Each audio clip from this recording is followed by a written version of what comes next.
묵기도 드립니다. 주의 여종의 허물을 사하여 주옵소서. 여호와께서 반드시 내 주를 위하여 든든한 집을 세우시리니 이는 내 주께서 여호와의 싸움을 싸우심이요 내 주 일생에 내 주에게서 악한 일을 찾을 수 없음이니이다. 사람이 일어나서 내 주를 쫓아 내 주의 생명을 찾을지라도 내 주의 생명은 내 주의 하나님 여호와와 함께 생명사계 속에 사였을 것이요 내 주의 원수들의 생명은 물매로 던지듯 여호와께서 그것을 던지시리이다. 다윗이 아비가일에게 이르되 오늘날 너를 보내어 나를 영접케 하신 이스라엘의 하나님 여호와를 찬송할지로다. 아멘. 크신 하나님께 영광을 돌립니다. 이 땅에 찾아오셔서 친히 당신을 우리에게 내어주시며 나를 영접하면 산다고 하셨는데 그럼에도 불구하고 인간들이 미혹해서 주님을 영접하지 못함으로 멸망받게 된 이들 가운데서 특별히 저희들을 선별하사 오신 주님을 영접함으로 생명을 얻고 하나님의 자녀가 되는 귀한 복을 받게 하여 주신 하나님께 감사를 드립니다. 이 하나님께서 약속하신 나라로 돌아갈 우리들인 것을 깨닫고 오늘 또 우리를 구원하신 하나님을 예배하기 위하여 이전으로 우리를 불러주신 줄 아오니 주여 이 시간을 하나님께는 영광이요 저희들에게는 축복의 시간이 되게 인도하여 주시옵소서. 예배의 시종을 우리 주님 손에 다가오고 예수님 이름으로 기도 올리옵나이다. 아멘. 1장 찬송 올립니다.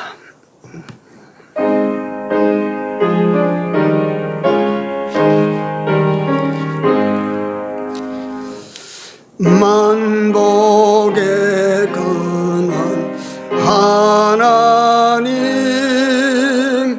온 백성 찬송 드리고 저 천사여 찬송하세 찬송 성부 성자 성령 아멘.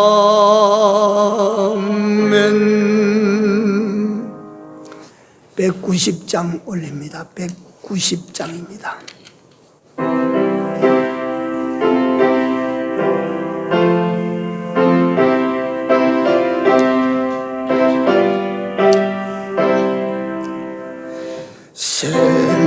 샘물과 같은 보혈은 임마누엘 피로다. 이 샘의 죄를 씻으면 정하게 되겠네.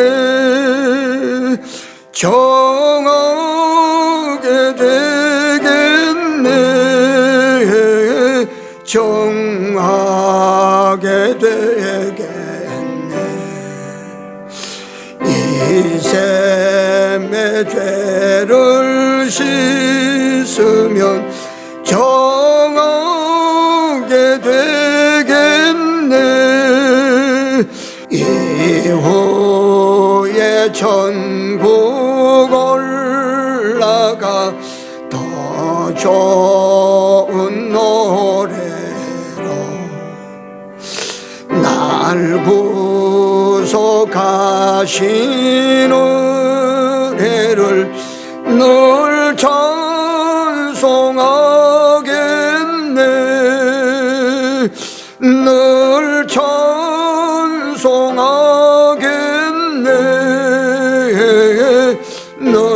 찬송하겠네.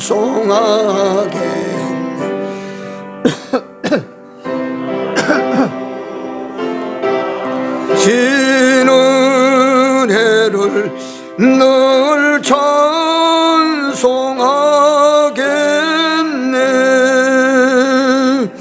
아멘.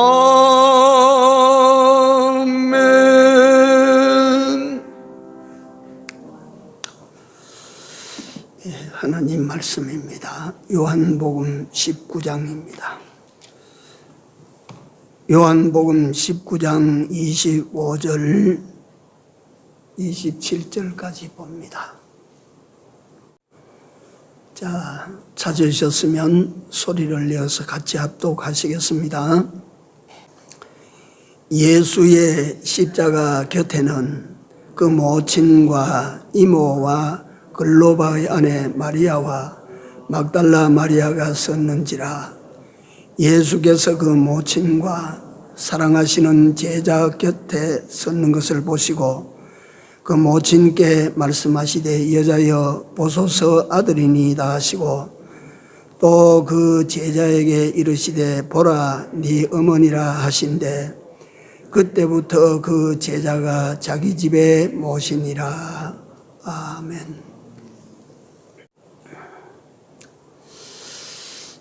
십자가상에서 예수님께서 하신 세 번째 말씀입니다. 가상 7연 가운데 세 번째 말씀입니다.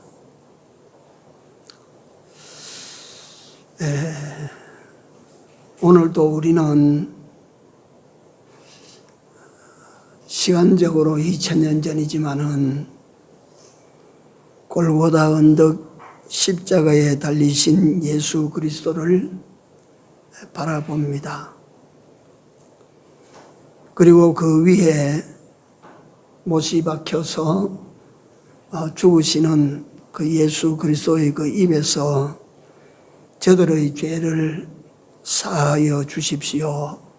저들이 알지 못해서 그러고 있습니다. 라고 하시는 첫 번째의 말씀과 네가 오늘 나와 함께 낙원에 있으리라고 오른편의 강도에게 약속해 주시는 말씀이 이어서 오늘은 자신을 이 세상에 태어나게 한 그 어머니 마리아를 향하여 여자여 보소서 아들이니이다.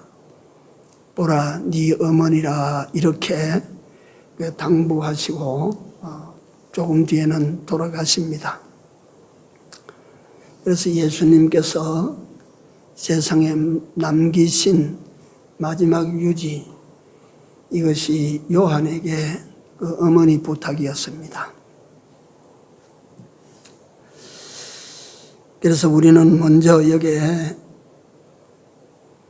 이 세상에 오신 예수님에 대해서 그가 도대체 누구시며 어떤 분이신가에 대해서 우리가 이 신앙 상식선에서 이건 다 알고 있는 내용이지만은 한 번 더 말씀을 드립니다. 이걸 제일 한꺼번에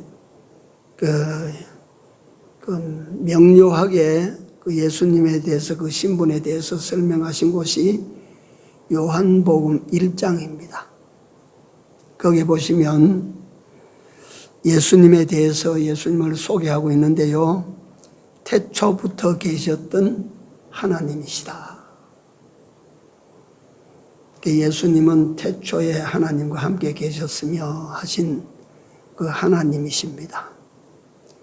두 번째 예수님은 어떤 분이시냐 하면 만물을 지으시고 지은 것이 하나도 그가 없이는 된 것이 없느니라 하셨으니까 그분은 이 세상에 오신 예수님은 창조주이셨습니다. 창조주.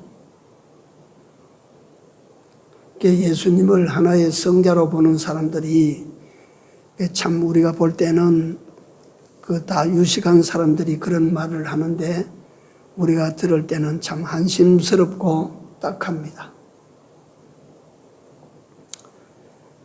세 번째 예수님은 제가 이거 제 말로 예수님을 소개하는 것이 아니고 요한복음 1장에서 그 근거된 내용을 가지고 그 성경을 집에 가서 읽으시면 다 나옵니다.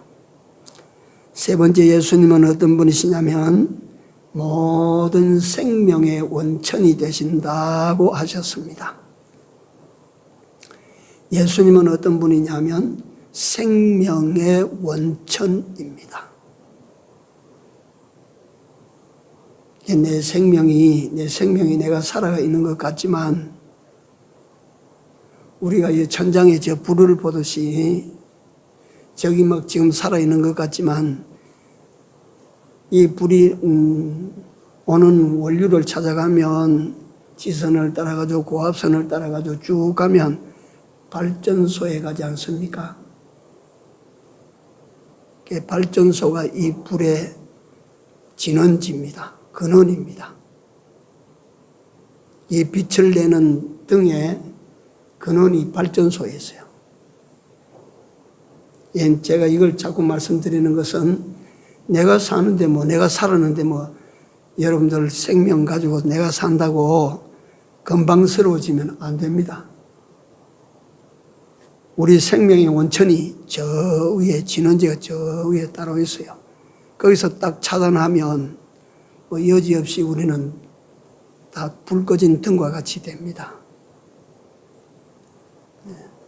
그래서 예수님은 여러분들과 내 생명의 진원지입니다. 그리고 예수님은 또 어떤 분이냐면 이 세상에 오신 인간의 구원주이십니다.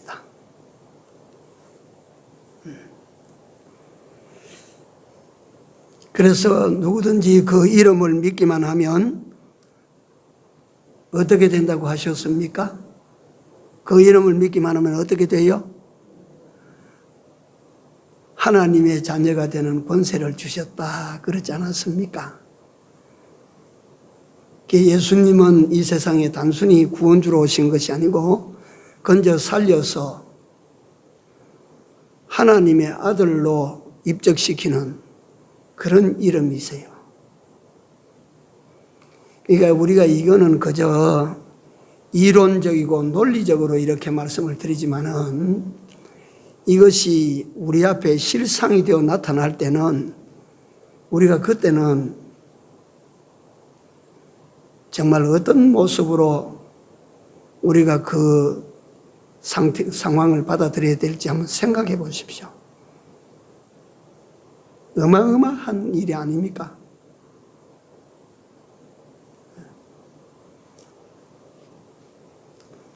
사람이 믿는다고 하는 것은 말이에요, 내 눈에 가시권 안에 들어왔다고 해서 내가 보인다, 확인했다고 해서 믿는 게 아닙니다. 그거는 보는 거예요, 보는 거. 그건 보는 것이고 믿는 것은요, 다릅니다. 눈에 여기 안 보여도 내가 믿는 거예요. 우리 앞으로 되어질 일들을 하나님께서 이렇게 말씀을 하시면 이걸 믿어야 돼요. 이건 믿음으로밖에 우리가 볼 수가 없어요.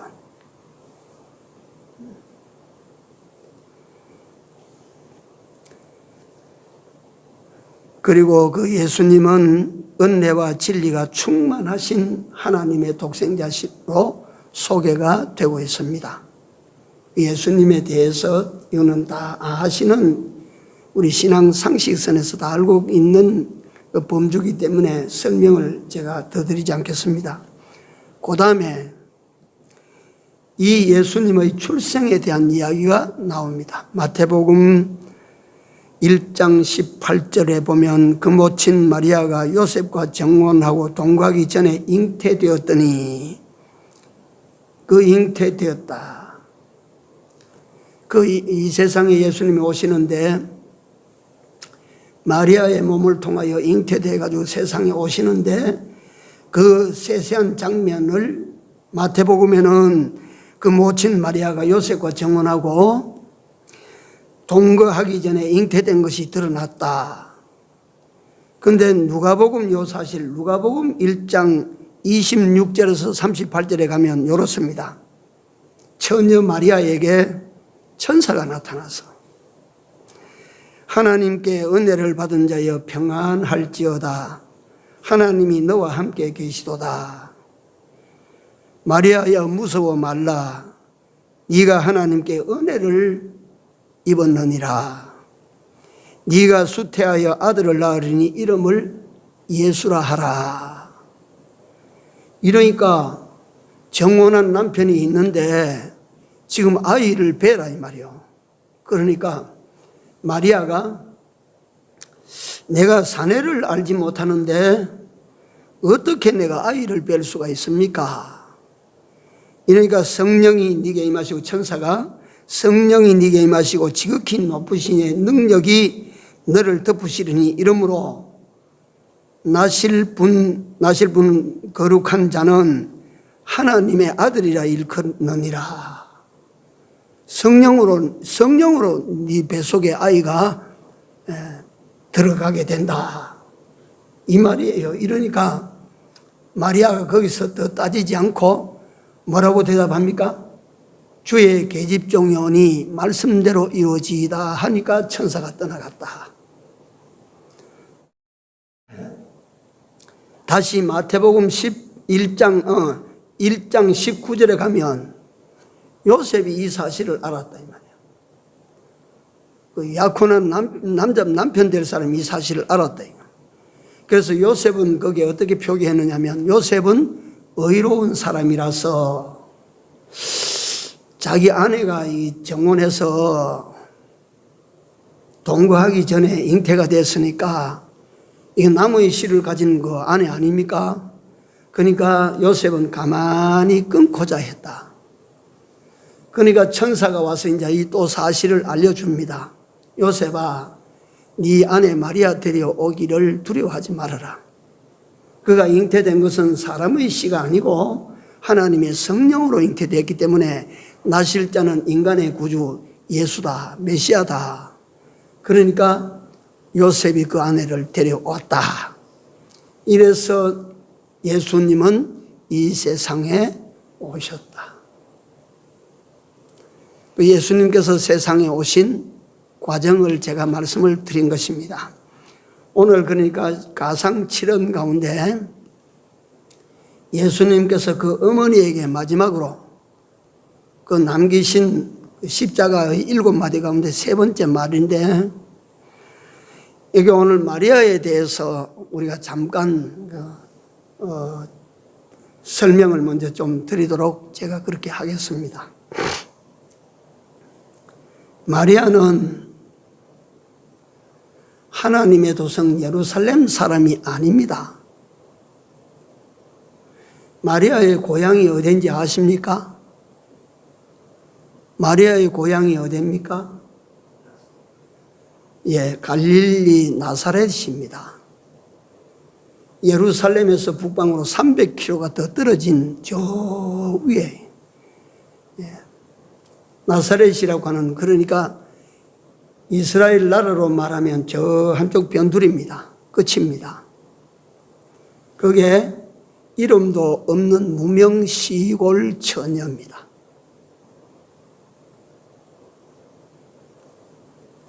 성경을 보니까 마리아가 인물이 예쁘다는 소리는 한 군데도 없습니다. 키가 크고 날씬했다는 말은 없습니다.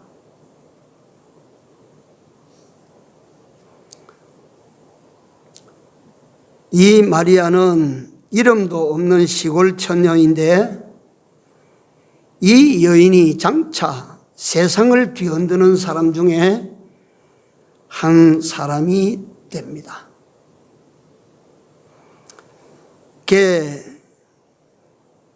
역사 인간의 절반은 무조건 여자입니다. 그러니까 역사 인간 절반의 여자들 중에 제일 존귀하고 제일 높은 자리에 이를 수 있는 여인이 마리아 아닙니까? 마리아보다 더 존경의 대상이 되고 흠모의 대상이 되고 높임을 받는 그런 여자가 어디에 있습니까?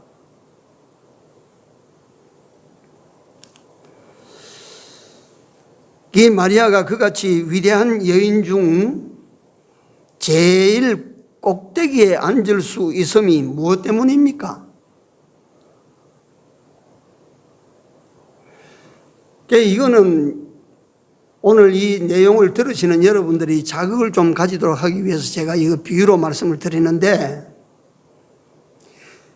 이 마리아는, 그러니까 나사렛 시골 처녀 마리아는 무슨 마리 퀴리 부인같이 천재적인 두뇌를 가지고 인류를 위해서 뭔가를 발견해내고 발명해내고 고안해낸 것 아닙니다. 이 마리아는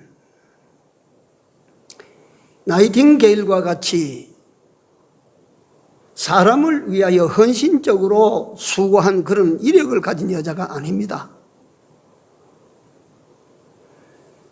예를 들면 이 마리아는 잔다르크처럼 패전에 짙어진 그 프랑스 군대를 갖다가 처녀 몸으로 앞서서 깃발을 들고 돌격을 해서 그 전세를 뒤엎었던 그런 영웅적인 여인도 아닙니다. 더 나아가서 빅토리아 여왕과 같이 영국을 갖다가 대영 제국으로 만들고 해가 지지 않는 나라로 만든 그런 분이 아닙니다. 그런데 이 시골 처녀 마리아가 역사의 절반을 차지하는 여인들 가운데서는 가장 존귀한 여자가 됐다. 뭘 때문에 그래서 뭐 때문에?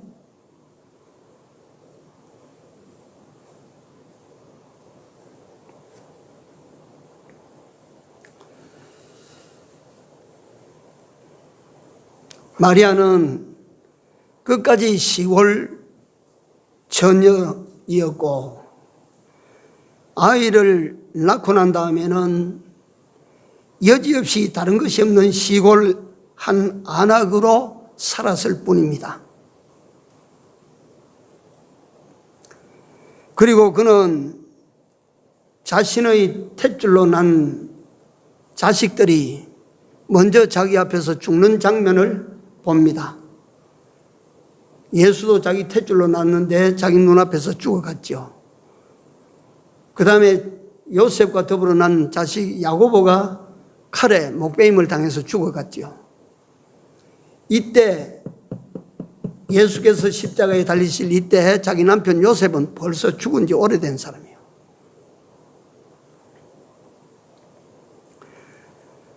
그는 그러므로 그 아들들도 있었지만은 혈육적으로 이질 조카가 되는 요한에게 말년을 복양받습니다. 뭐 특별한 세상에서 여인 중에 제일 꼭지에 올라앉을 만한 뭐 특별한 일이 했습니까? 뭘 한 거 있습니까?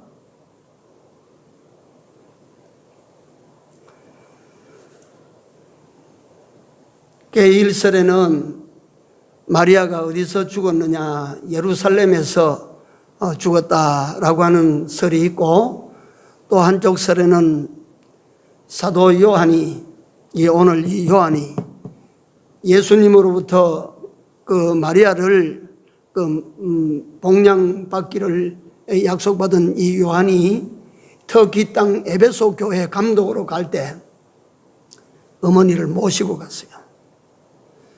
모시고 가서 에베소 교회 거기서 잘 모시다가 그 나이가 많아서 그 마리아도 전례에 의하면 아주 장수했습니다.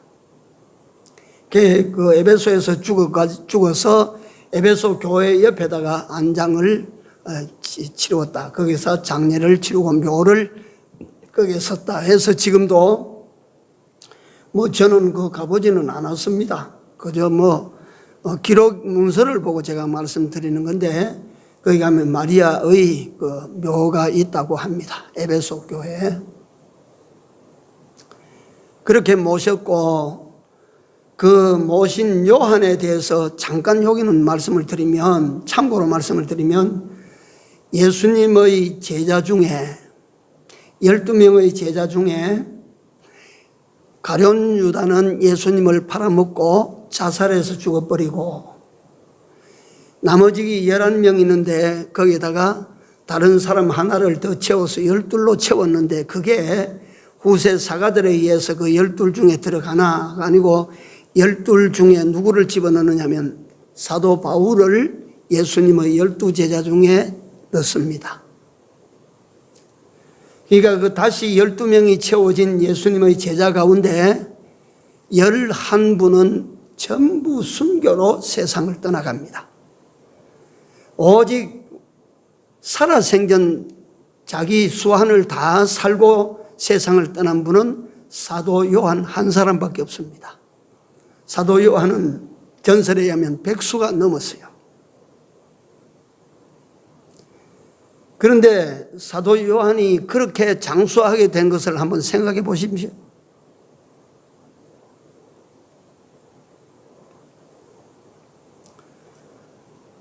예수님께서 그 자기 몸을 낳은 어머니를 그 손에 부탁을 하고 그 어머니도 아주 오래 사셔서 아주 그 오래 사시는 동안 사도 요한이 모시기를 다 하고 살아야 되니까 순교하면 되겠습니까? 그래서 저는 이걸 밤에 늘 가지고 생각을 하면서 예수님께서 하나님께서 10계명을 주실 때에 1계명부터 시작해서 4계명까지는 인간이 하나님에게 해야 될 도리를 가르치셨습니다. 그 다음에 5계명부터 시작해서 마지막 10계명까지는 인간이 인간에 대한 도리를 가르쳐 놨습니다. 인간이 인간에 대한 도리 중에 제일 첫 번째가 네 부모를 공경하라 하시는 말씀입니다. 네 부모를 공경하라 하시고 부모를 공경하게 되면 약속하신 두 가지가 있습니다. 네 부모를 공경하면 첫째 뭐 어떻게 된다 그랬어요? 네가 땅에서 잘 되고 그 다음에 두 번째 네가 장수하리라 그랬어요.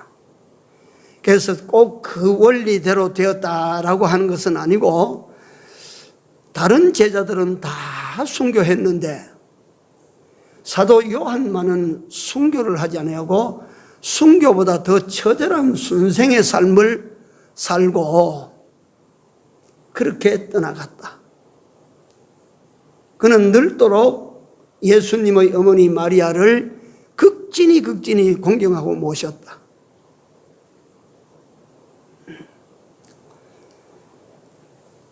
그래서 이 마리아는 우리가 볼 때에 다시 한번 볼 때에 특별히 세상에서 위인의 대우를 받을 만한 인간적인 이런 어떤 이력을 만들어낸 사람이 아닙니다. 아무것도 없는 시골을 순박한 처녀로 아이를 놓고는 아주 시골 안악으로 전형적인 안악으로 그렇게 살다가 갔는데 우리가 그저 말을 아껴서 지금까지 왔습니다마는 예수를 낳았다고 하는 이거 하나 때문에 여인 중에 최고의 자리에 앉았다. 이걸 가지고 오늘 우리가 생각해 봐야 될 부분이 있어서 제가 말씀을 드리는 겁니다. 오직 이 마리아는 예수 그리스도를 영접하고 예수 그리스도의 이 세상의 나타나심에 주어진 자기 역할을 거역하지 아니하고 받아들였다. 요건 뒤에도 설명이 되겠습니다마는 우리나라뿐만 아니고 지금도 경제력이 지극히 빈약하고 극빈의 삶을 살아가는 아프리카 저런 지역에서는 사람이 언제 제일 많이 위험을 당하고 죽느냐 하면 출산할 때, 이 출산할 때 말이지 환경이 더럽고 가다가 또 산모가 영양을 바로 먹지 못했기 때문에 영양을 채우지 못했으니까 아이를 열어놓고 난 다음에 낳다가 힘이 없으니까 아이도 죽고 어미도 죽고 막 죽는 거라요. 지금이야 과학이 잘 사는 나라에 발달돼 가지고 아이를 못 낳아도 병원에 가면 말이지 못 낳으면 배를 째서 놓기도 하고 하지만은 우리나라도 오래전에 말이지 오래전에는 그렇게 오래 아닙니다. 지금도 한 5, 60년 전에만 해도 기껏 해봐야 아이 낳는 거 그저 뭐 그때 병원이 혹 생겨 병원에 가 나는 사람도 있고 산파불로다 나는 사람도 있고 아니면 어지간하면 집에서 그만 갔다 어머니가 수영 들고 막 혼자 집에서 낳는 거라. 그러니까 나 아기 낳다가 보면 저는 뭐 남자니까 아기 낳는 거 많이 보도 못하고 뭐 우리 집에는 뭐 내 놈이 나도 나는 한 번도 보도 안 하고 뭐 그랬으니까. 그러니까 그 뭐 제가 이야기를 그저 주워 들은 이야기들이 그저 아이고 너희 집에는 아이를 낳다가 그 아이가 말이 목에 탯줄을 감고 끝나다 엄마 그래 죽어버렸대.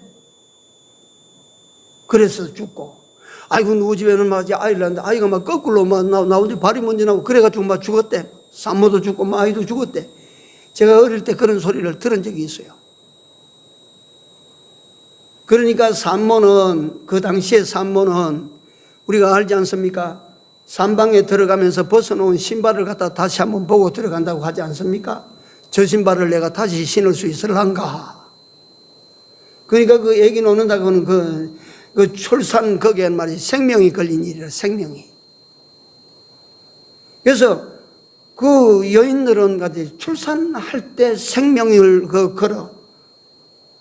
그러나 오늘 본문에 나오는 마리아는요, 임신할 때 생명을 걸었어요.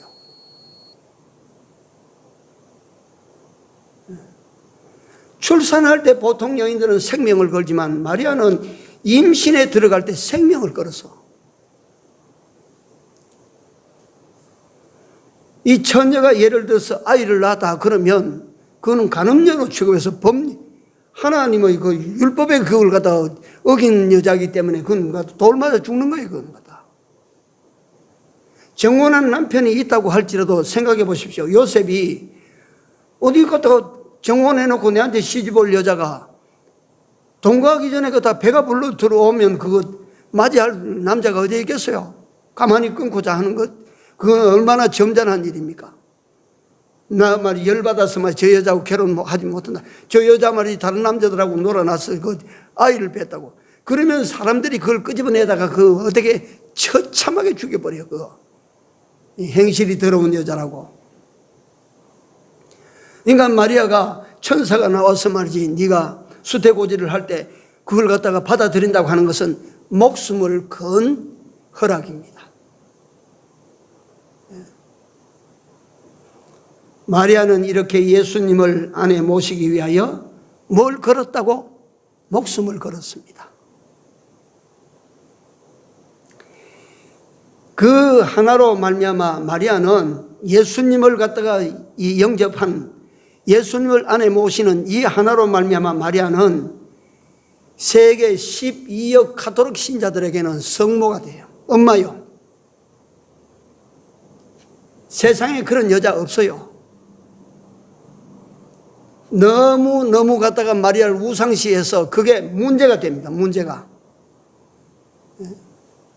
그렇게 높임을 받았다. 그 뭐냐? 예수 그리스도를 갖다가 영접했다는 그거 하나 때문입니다.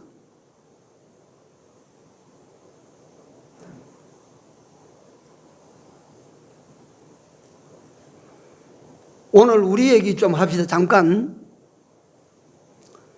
여러분들이 예수님을 마음에 영접하십시오 하는 이 말을 어떻게 듣습니까? 어떤 말로 들립니까? 예수님을 믿고 마음으로 영접하십시오 하는 그 말이 어떻게 들려요?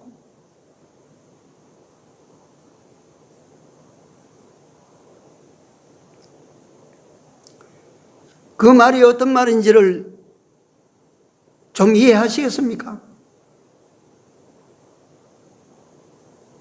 얼마나 어마어마한 말인지 좀 이해하시겠습니까?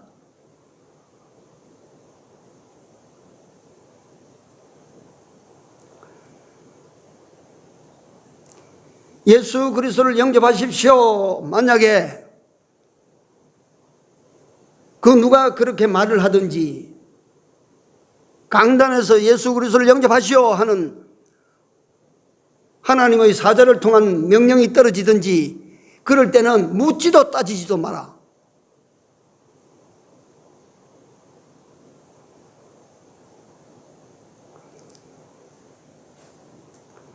진심으로 예수 그리스도를 여러분들 마음을 열고 영접하시기 바랍니다. 영접하셔야 돼요. 그리고 오늘 우리가 예수 그리스도를 영접해서 마리아는 그 아들을 낳았다.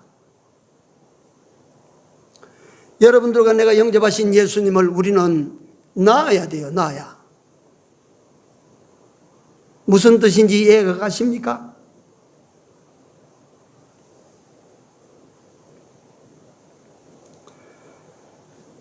그 마리아의 생애를 요한에게 부탁을 하셨죠.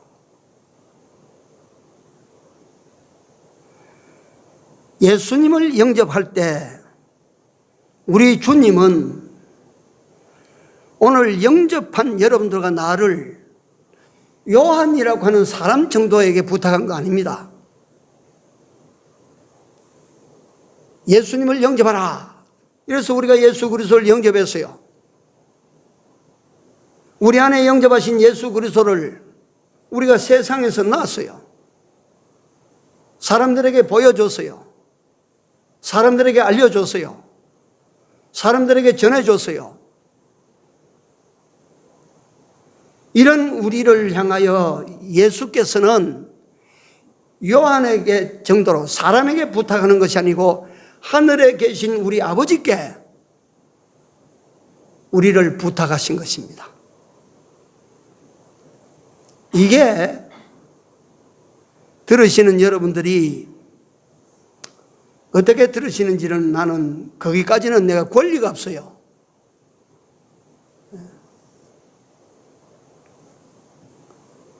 참으로 들으셔야 돼요.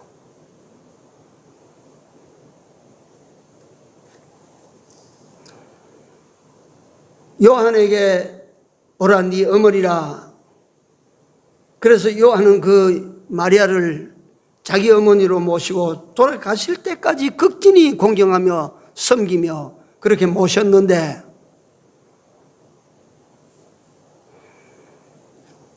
우리를 아버지 손에 부탁하신다고 말씀하신 예수께서 우리가 아버지 손에 부탁이 되어지면 아버지께서는 여러분들과 나를 세상 끝날까지만 돌보실까요? 영원히 돌보십니다. 영원히.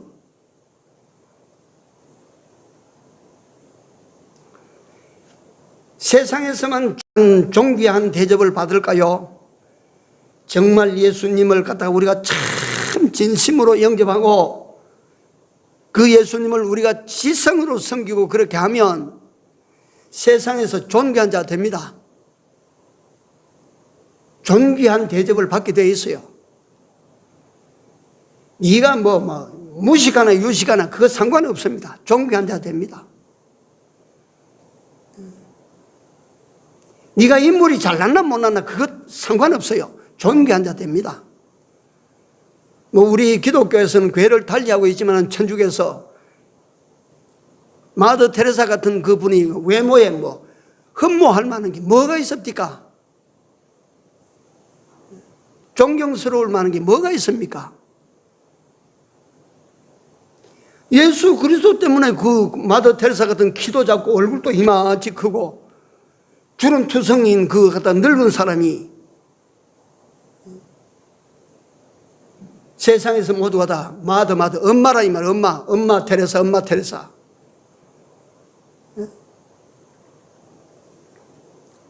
그렇지 않아요?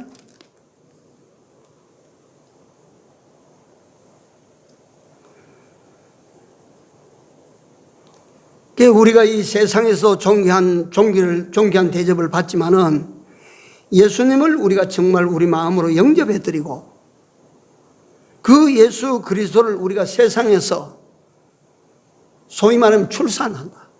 낳는다 자꾸. 여기 가서 예수를 낳고 저기 가서 예수를 낳고. 그러면 우리가 세상에서 존귀한 자만 되는 것이 아니라 저 영원한 하늘나라에 가서 한없이 존귀한 자가 된다 이게요. 한없이 존귀한 자를 만든다.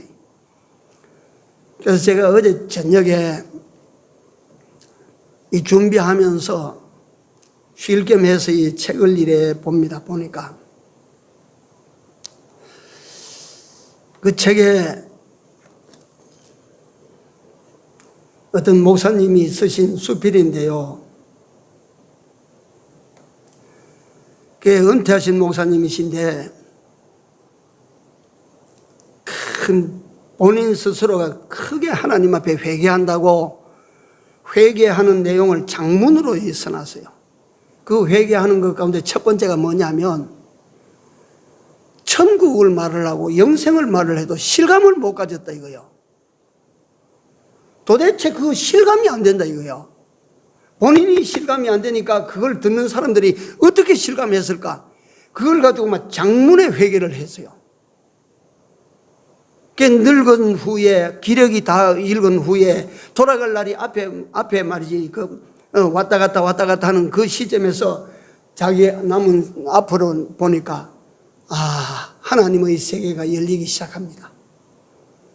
그때 비로소 하나님의 세계가 그 눈에 보이는 거예요. 영원한 세계가 그 눈에 보이는 거예요. 영광의 세계가 그때 보이는 거예요. 그지없이 표현할 수 없는 그 놀라운 세계가 그 눈에 보이는 거예요. 그러니까 그 세계를 실감하지 못하고 살아온 그 평생이 얼마나 탄식이 돼요. 얼마나 후회가 돼요.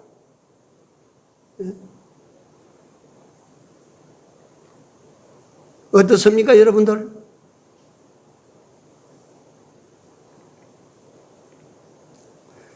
성경에 보니까 보이는 것은 뭐의 그림자라고 합니까? 보이는 것은 뭐의 그림자라고? 보이지 않는 것의 그림자라고 하지 않았어요? 보이는 것은 보이지 않는 것의 그림자예요. 이 세상이 우리 눈에 보여요. 보이는 세상은 그림자예요. 보이지 않는 것의 그림자예요, 이게. 이 세상이 있듯이 우리가 돌아갈 영원한 세상이 있습니다. 우리가 돌아가서 영원히 살 그 세상이 있는데, 실제로 있는데, 그 영원한 세상의 그림자가 보이는 이 세상이에요. 이걸로 봐라 이거요. 에?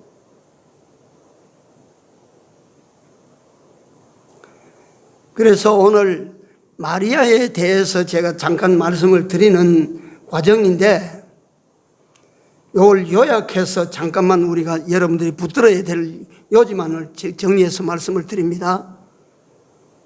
마리아가 뭘로 그같이 큰 여인이 됐습니까? 공부 많이 했습니까? 인물 잘났습니까? 말 잘했습니까?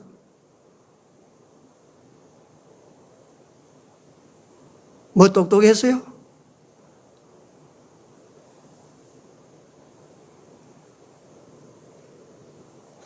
예수 그리스도를 마음으로 속으로 영접해 드린 거 그거 하나밖에 더 있어요. 그 예수 그리스도를 영접할 때 뭘 걸었어요?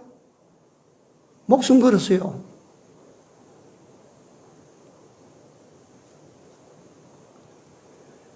목숨을 갖다 우리가 어디에 아무데나 겁니까? 마리아가 목숨을 걸고 예수 그리스도를 모셔드렸다면 이는 예수 그리스도를 영접하는 그 일은 목숨을 걸 만한 가치가 있는 일입니다. 그렇지 않소?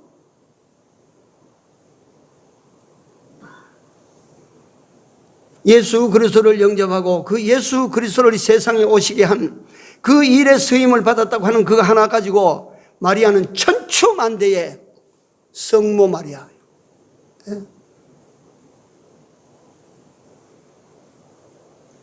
항상 이 지구의 절반이 되는 여인들 중에 제일 높은 자리에 마리아가 있어요.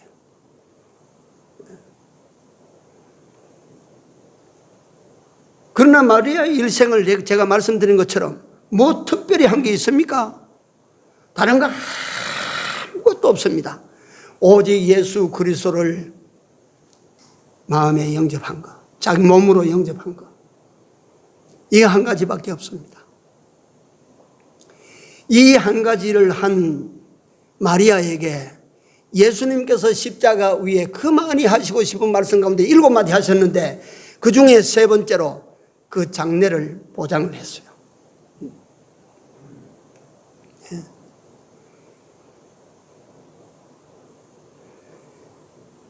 우리가 오늘날 예수 그리스도를 영접하면, 진심으로 예수 그리스도를 우리 안으로 영접해 드리면, 모시면, 예수님께서는 우리를 요한 같은 사람에게 부탁을 하는 거예요. 하늘에 계신 아버지에게 여러분들과 나를 맡아주십시오. 부탁을 하십니다. 세상에서만 이름 높은 것이 아니고 영원한 그 나라에 가서 영원토록 하나님 아버지께서 예수 그리스도를 영접한 여러분들과 나를 높이신다. 이 사실 앞에서 가상칠언에 대한 내용보다 마리아에 가지고 있었던 그 삶을 우리가 통해서 보면서 예수님께서 그 귀한 여인에게 축복하시는 장면을 우리가 봤습니다. 오늘도 우리가 다시 한번 말씀드립니다마는 주를 마음으로 모셔드리는 이런 복된 삶을 모두가 다 사시기 바랍니다. 이거는 꼭 하셔야 됩니다. 정말로 해야 됩니다. 기도합시다.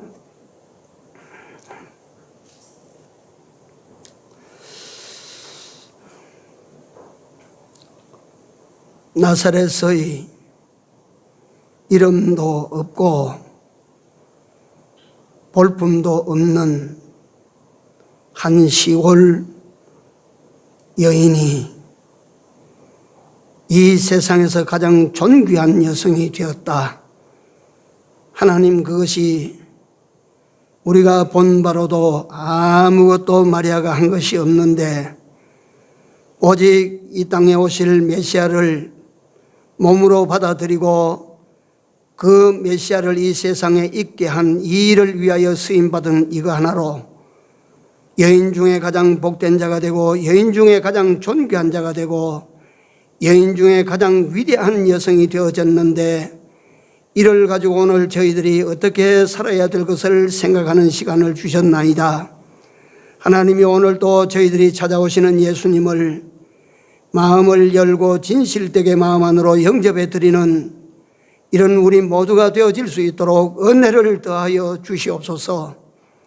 이것이 아버지 하나님을 믿는 자들에게 너무 흔한 아버지 하나님의 상용어가 된 것처럼, 그렇게 아버지 하나님이 정말 이 말씀 자체가 다 아버지 하나님이 없이 여기는 말씀이 되고 말았습니다.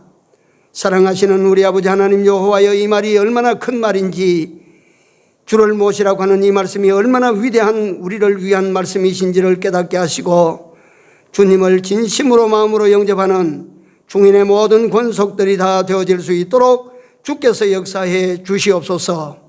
하나님께서 아버지 하나님 우리에게 복을 주시기 위하여 이 말씀으로 찾아오셔서 다시 한번 우리 안에 아버지 하나님 들어오시고 머물기를 기뻐하시는 주를 아오니, 주를 마음으로 아버지 진정으로 영접해 드리고 이 주님을 세상에서 아버지 우리 주님을 아버지 하나님 일하시게 만들 수 있는 저희들이 다 되도록 주여 은혜를 베풀어 주시옵소서. 예수님 이름으로 기도 올려옵나이다. 아멘. 찬송 89장입니다.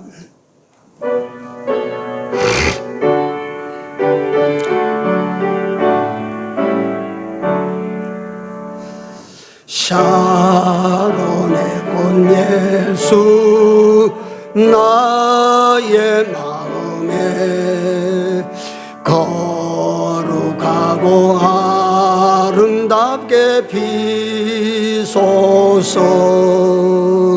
내 생명이 참사랑 향기로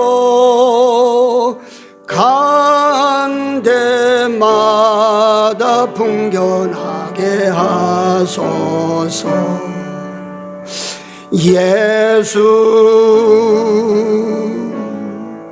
샤론의 꽃 나의 맘의 사랑으로 비소서. 샤론의 꽃 예수 길이 비소서. 주의 영광이 땅 위에 가득해 천하만민 주님 앞 엎드려 경배하며 영광 돌릴 때까지 예수 샤론의 공 나의 맘의 사랑으로 비소